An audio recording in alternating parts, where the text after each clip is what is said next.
According to an economic principle, when prices goes up, demand goes down. And when prices goes down, demand goes up.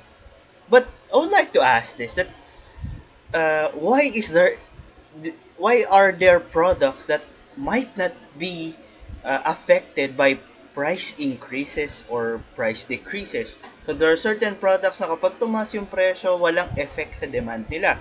No? So today, ladies and gentlemen, we'll be discussing about the product in theory and practice. So we'll be discussing about economic principles as well as elasticity and also the effects of the different factors, no, into a product. Good day, I'm Sir Kevin Asuncion, and this is Product Management, Chapter 2.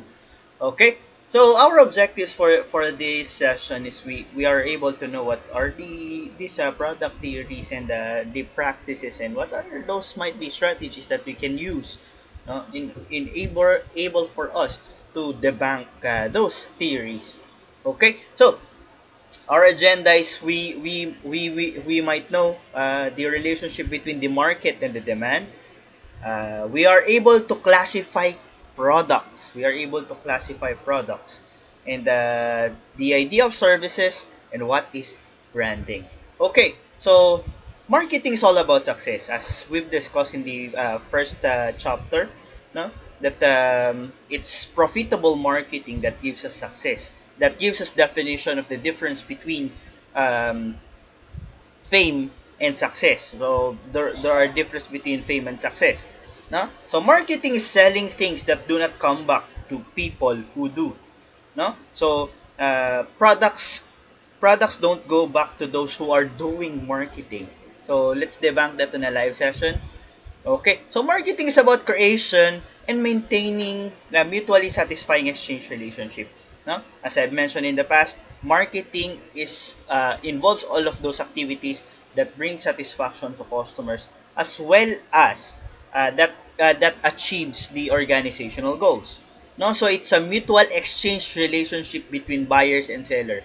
The buyer can earn, no, from the sales, and the buyer can get what they want or what they need, and the seller gets what the sales, no, or yung kita, the money, okay, in exchange of those goods and services.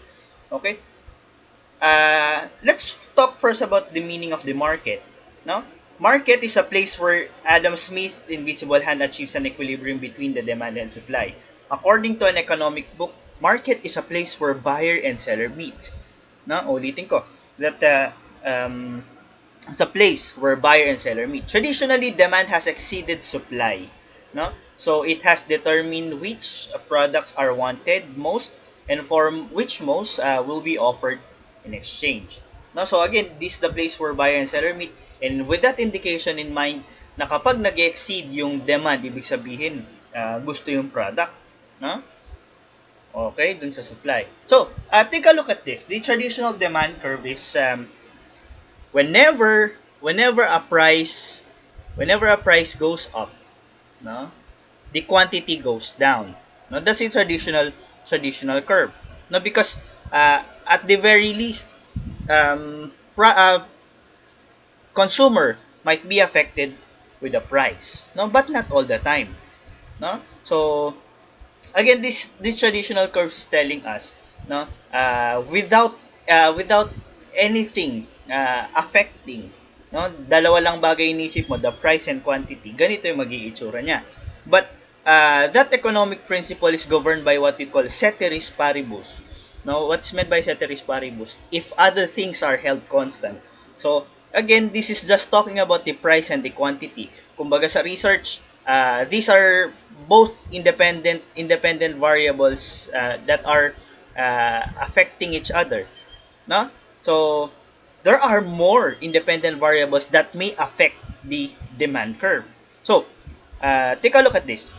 Whenever whenever uh, whenever a product is affected by price, no, uh, the demand for the quantity of the product is affected by price, it's what we call elasticity, no? So elasticity nung demand, no? And then whenever some products are not affected with a price increase, it's called an inelastic demand. So therefore, there are products that might not be affected with the price. Please remember this in your microeconomics and other basic economic subjects, no? That you got to tell that there are non-price determinants of demand. No? Ulitin ko, what are those? Non-price determinant of demand. You might consider income, no? Yes, there's a price pero baka wala naman siya sa budget niya, no? Or the preferences, the culture, among others, no? And the presence of competition are also part of this demand curve, no? So take a look. According to Melvin Copeland, that's in 1923, the classification of goods are three. No? There are convenience goods, shopping goods, and specialty. So please take good look of this and visualize this in the context of the um, classification of elasticity. So there are goods that are infinitely elastic. They are really affected. No? And then there are not significantly affected by the price. So 'di ba? Pag tumas ng 1,000 yung presyo ng halimbawa ng isang sasakyan, kotse ha, kotse, let's say it varies, no? So kung 500,000 yung presyo niya, tumas siya ng 1,000 peso, it might not matter. Pero kapag tumas ng piso o 5 piso yung presyo ng galunggong, it might affect you. Di ba? So, there are what we call the classification of goods. We have what we call convenience goods, shopping goods, and specialty goods. Okay? So, this classification also is plotted with the demand curve. Please take a look at this. If earlier we have infinitely elastic, and then we have elastic, and we have specialty goods, no? As inelastic goods. So, ganito rin sa classification of goods. What is plotted with the infinitely elastic goods are those what we call convenience goods. And then, dun sa elastic goods are differentiated goods. And lastly, is yung mga infinitely elastic are specialty goods. No? So, dito natin makikita that some of the products may be or may not be affected by the price. Okay? So, what are those? First, let's talk about convenience goods. Convenience goods are those with which the consumer is familiar, and as soon as he recognizes the want or the need, the demand becomes clearly defined in his mind. Furthermore, he usually desires the prompt satisfaction of the want. Then convenience goods tend to be of a lower unit price and are purchased frequently. They are sometimes referred to as low involvement, and the widest possible distribution is necessary to maximize sales and opportunity. These are called convenience goods kasi kahit saan pwede siya available. No? And also, mura yung presyo. That's an indication of a convenience good. No? Okay. So, meron naman tayo tinatawag na shopping goods. Now, shopping goods are those for which the consumers desire to compare prices. As we go back with this graph and with this diagram, no? So convenience goods ay nasa ilalim, no? Okay, probably yung iba because of income, they stretch their budget that o kaya naman hinahabol lang nila yung budget line nila, no? So tulad ng halimbawa, meron kang 200 pesos na pamalengke. So kung dati nakakabili ka ng 1 kilong baboy, ngayon baka kalahati na lang, no? That might be a convenience goods kasi nga ito they frequently and also it established the need and the want, no? A differentiated good, no, is what we call as shopping good, no? Shopping good are those which desires to compare prices. Take a look at this. You get to pick from one brand to another because of what they bring up to the table, no? So kung ano yung product na binibili mo, let's say Oppo, Vivo, and you compare their prices and what you can get from these products, no? they are considered shopping goods or differentiated products. What do you mean by differentiated products? From the word itself, differentiated. That means that you get to see their differentiation strategy, no? Uh, do consideration pa rin yung price, no? Kanya nga still elastic. So, you might think about this, mahal ng 1,000 yung isang produkto, no? O yung isang brand dun sa isa. And that's a kicker. But, you can get this, a better battery capacity and the likes. No? So, there's a trade-off between. So, that's why you need to compare prices, quality, style, at the time of the purchase. No? So, that's a shopping good. A shopping good differ from convenience goods in several ways. First is the exact nature of the want may not be defined clearly. So, generally, if you're convenience goods, it's general. No brand, no specification. Okay? So, if I want food, no? Convenience goods are those at the bottom line na kahit anong pagkain, doon ka sa mura. Di ba? But here in shopping goods, you get to compare specifications. No? You get to compare brands. That's why it's called differentiated goods. And it's called shopping goods because you tend to compare one brand or one product to another. There's a trade-off. Now, that's a theory in economics. That's opportunity cost and the trade-off. Whenever you pick something, there's something that you will be leaving. No? Pag sa Kapampangan, pag ating pinili, ating ibili. That's the idea in shopping goods. No? And therefore, a special shopping trip may be organized and several outlets visited before reaching a decision. That's also the reason why bakit tabi-tabi sa isang supermarket o isang grocery yung mga produktong halos pare-pareho, no, nung purpose. Okay? So that has a relationship with with our retail management. Okay? So pinagtatabihan because people tend to compare, no? Madalas makikita mo to sa mga scenario sa isang supermarket that people are comparing two different brands, no? And then they tend to read the instructions, the direction, the functions, and the benefits that they can get from the product na kino-compare nila, no? And also the price, no? Okay, so number 3, except in the case of distress purchase where an immediate replacement is required, the decision can be delayed because you are comparing. Hindi katulad nung convenience goods. Now, convenience goods might be a want or a need. That's why instant yung pagbili. A shopping good, no, a shopping good can be delayed. And there's low frequency of purchase kasi nga maraming pagpipilian, no? Maraming pagpipilian. No? That's the idea of a shopping good. Now, and what's a specialty good? A specialty good are those which have some particular attraction to the customer. So other than price, as you can see in the diagram earlier, as you have observed, no? That in specialty goods, pinakahuling consideration yung price. As I've mentioned, that ang kotse o kaya specialty product, kahit magtaas ng 100,000 yung presyo ng isang BMW car, no, might not affect the decision, no? Especially if the buyer ay merong pambili or gustong-gusto niya talaga yan. Kasi nga gusto niya yung specification na yon. So habang tumataas, no, habang tumataas yung level o classification ng goods, no, please habang tumataas yung classification ng goods, no, it entails more specification. Gusto ko pagkain.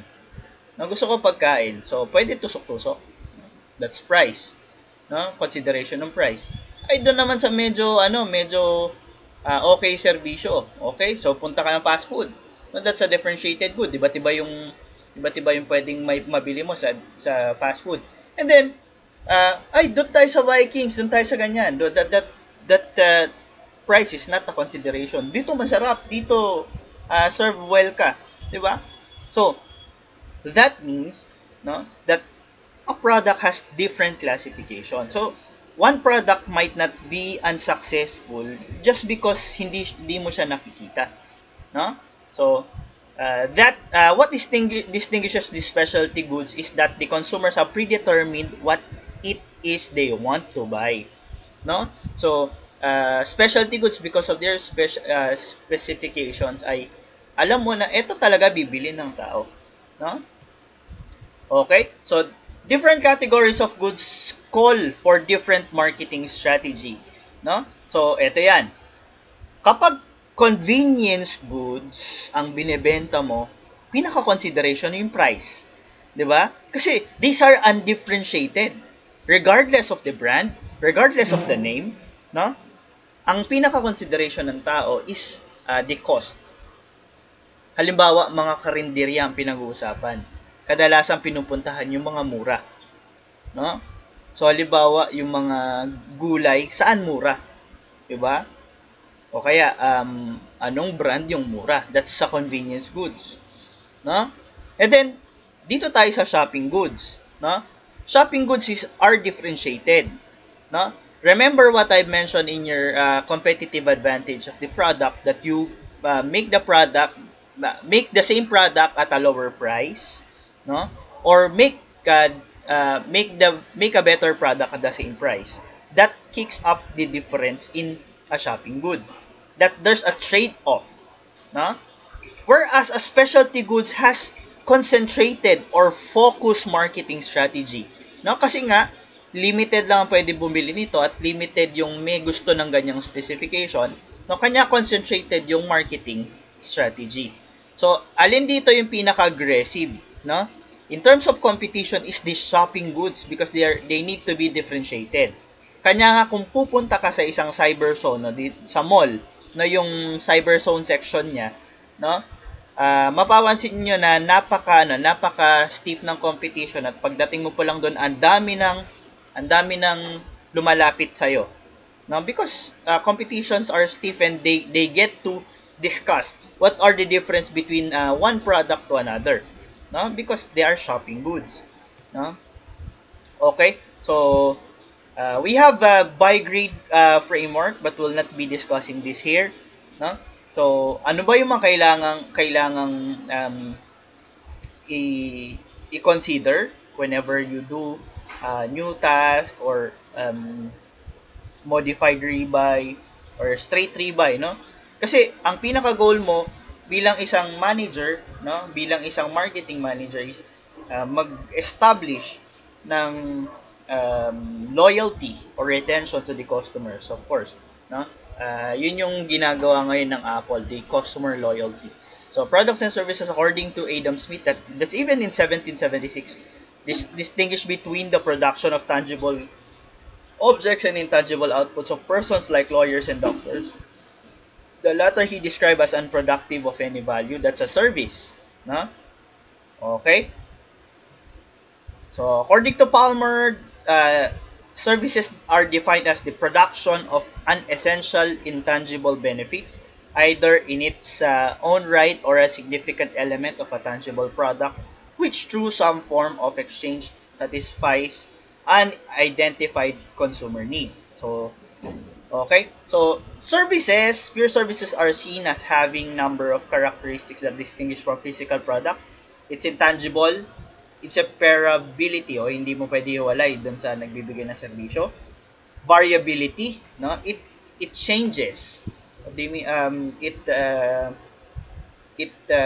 depends on the mood, no? Its perishability and its possibility of ownership. That's service, no? Okay. So, as a result, the USP and JND factors is likely to be consequence of the customer's perception and exist in their minds as being associated with an image or identity. So that's what we call branding. No? As you can see, as you have observed from our graph earlier, no? Sino ba yung nasa specialty goods? Those with an established brand o yung mga merong prestige na nakikita natin. Sino ba yung nasa gitna?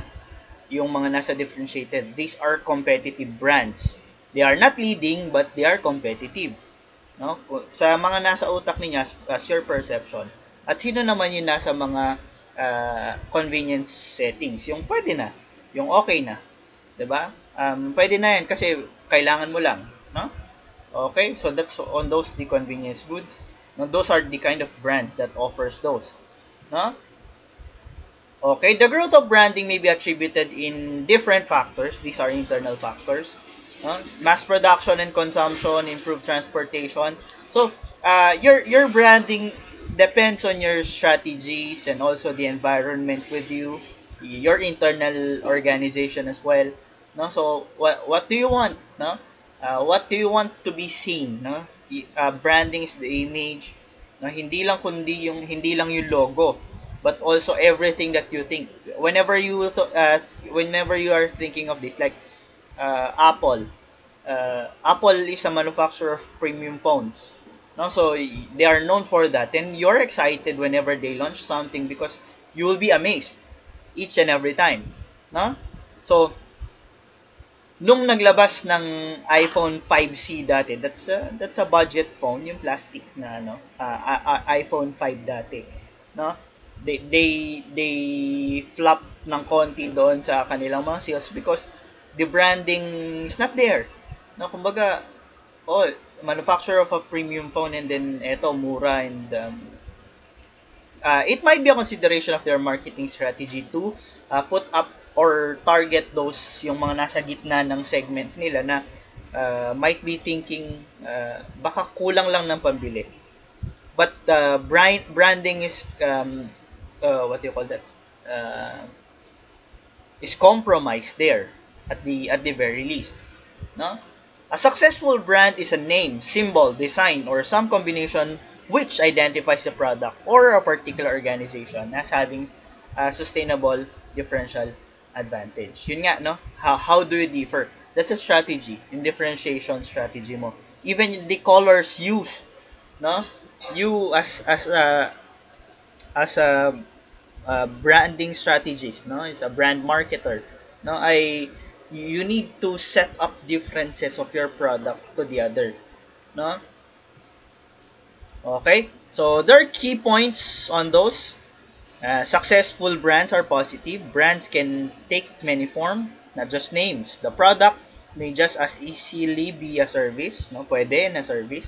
Brands are owned by organization or people, and successful brands confer a sustainable differential advantage. So, consistent siya. Kumbaga, sinasabi nila, tatak, ganito yan. No? And then, in America, take a look at the statistics. 72% of customers will pay 20% premium for their preferred brands. Okay lang na tumaas ng 20%, no, yung product nila. That's in America, no, United States. No? So 50% will pay 25% more, no, and 40% will pay 30% more. Willing to pay, no? Then 25% say the price doesn't matter. Of course, that depends on the economy. So I made mention of you earlier, the price might not be a factor, no? Especially if they want that brand, no? Dito napapasubo yung iba na, oh, kahit mahal yan because of the brand, no? And there are people that are brand driven, that's 50% of the people, and over 70% use brands to guide a buying decision, no? It's because brand might be an indication, the preference, no, na what kind of quality you can get, no? So even here in the Philippines, isang consideration 'yan sa pagpili mo ng ano ng products, especially in the shopping goods, no?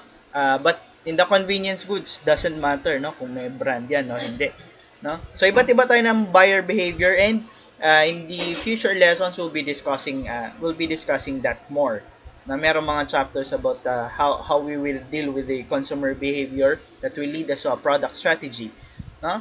So what are the benefits of this strong brand? Brand-based price premiums allow higher margins kasi nga alam nila na quality yan. So minsan even kahit mataas yung presyo ng product mo, bibili nila yan, di ba? Inelastic kasi, especially those nasa specialty goods. No, kahit na overpriced yung product mo. Even those at the competitive edge, whenever you establish that strong brand and customer loyalty, no? They get to pay more for you. So strong brands lend immediate credibility to new product introductions. 'Di ba? It's an advantage because you have a strong brand. Ay, naglabas na ng bagong ganito 'yan. So bibili ka. 'Di ba?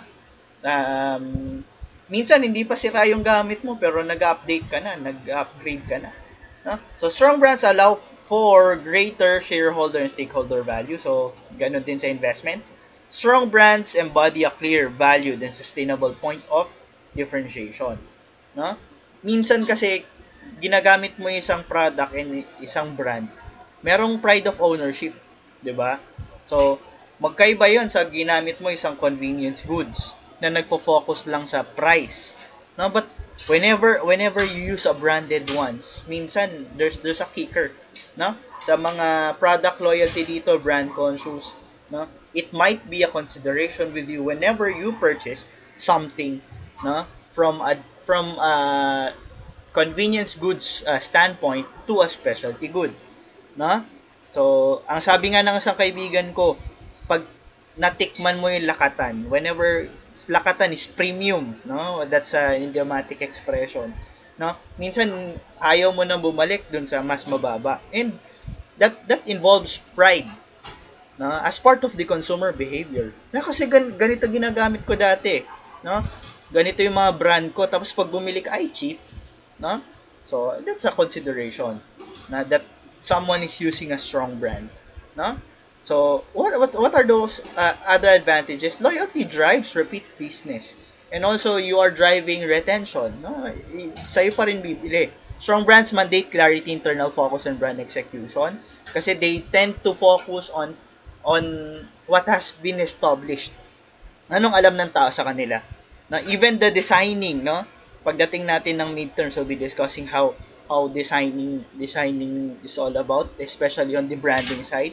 There are certain products na hindi maalis, no? Kahit iba na yung variation ng mga models, no? Meron at meron pa rin lilitaw ng paano ba mag-design ng ganyang company. So let's say sa mga motorsiklo, ganito yung design ng Honda, no? Tatak Honda 'yan. And you get to think about this. Oh nga no, parang pare-pareho nung Pullman ng ganito, no? And even in phones, no?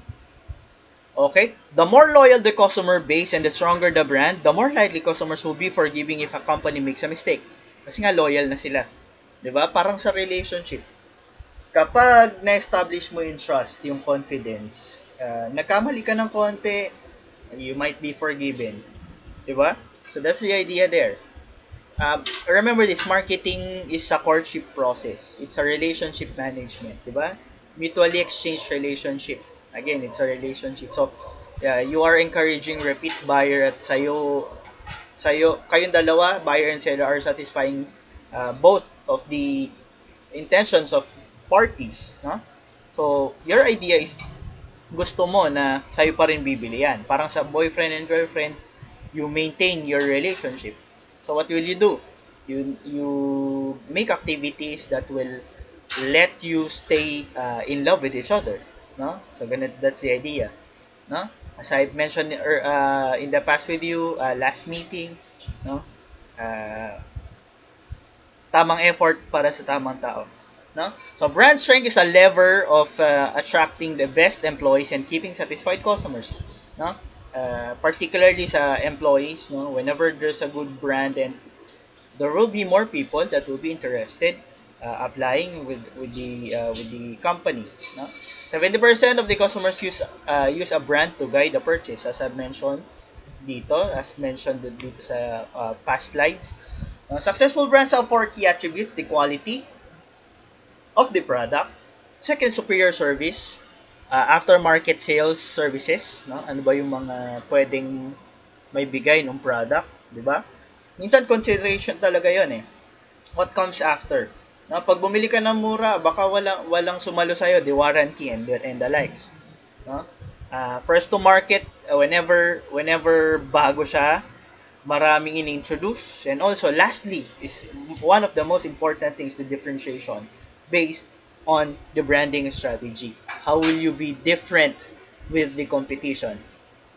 While a brand may be represented by a logo, yeah, it's just a name symbolizes the sum of the attributes that make up the brand and quickly becomes synonymous with the satisfaction that the brand delivers. What's the indication kung ang brand mo is successful, no, or tinitingala siya? People tend to imitate the brand, And also, people tend to use your logos to be part of their merchandises or some other business interests. No? So, makikita mo, yung mga sikat na brands, maraming imitations. No? It's one indication, especially here in the Philippines, of course, that should might be governed by a copyright law. No?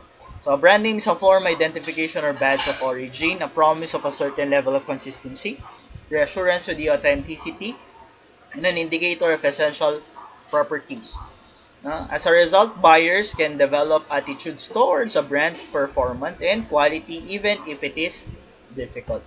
Okay? Successful names usually have five characteristics.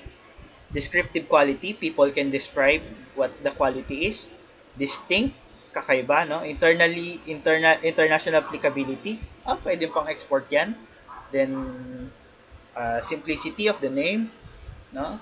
And ready visual comprehension. Madali siyang basahin, madali siyang intindihin, madali siyang i-justify, no? Okay? So those are about the names, no? Distinctiveness and okay. So a product brand is one where an organization gives a unique name to every product, no? So look at this.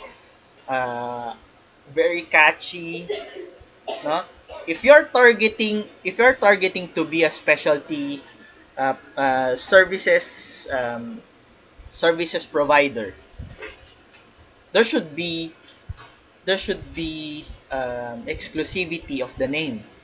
There should be conciseness of the name.